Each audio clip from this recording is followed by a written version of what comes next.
చంద్రబాబు నాయుడు గారు మహిళలకు ఉచిత బస్సు ప్రయాణం అని చెప్పి ప్రస్తుతం 5 రకాల బస్సులలో మహిళలకు ఉచితంగా బస్సు ప్రయాణం కల్పించారు. దాన్ని వైసీపీ వాళ్ళు ఏమని ప్రశ్నిస్తారంటే, ఏమాత్రం దానికి మహిళలకు ఉచిత బస్సు ప్రయాణం అవసరమా అంటున్నారు. ఒకవేళ టీడీపీ కార్యకర్తలే వైసీపీ నాయకుల్ని 2019 ఎన్నికలకు ముందు జగన్మోహన్ రెడ్డి గారు వృద్ధాప్య పెన్షన్లు, వితంతు పెన్షన్లు 3000 చేస్తామన్నారు.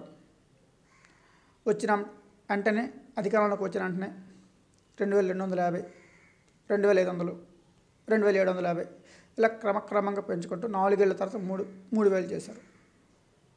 దానికి దీనికి ఏది బెటరు అని టీడీపీ నాయకులు, టీడీపీ కార్యకర్తలు వైసీపీ నాయకుల్ని క్వశ్చన్ చేస్తే ఏం సమాధానం చెప్తారు?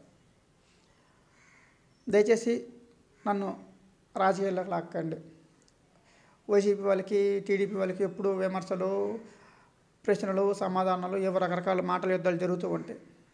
నేను ఎందులో ఇన్వాల్వ్ అవ్వలేదు, ఇందులో కూడా ఇన్వాల్వ్ అవ్వలేదు. జస్ట్ నాకు అడగాలనిపించింది. ఒకవేళ అదే క్వశ్చను వాళ్ళు వేస్తే మీరేం సమాధానం చెప్తారు? ఇది మాత్రమే నా క్వశ్చను. జస్ట్ అడగాలనిపించింది, అడిగేసాను అంతే. దయచేసి నన్ను రాజకీయాల్లోకి లాగొద్దు.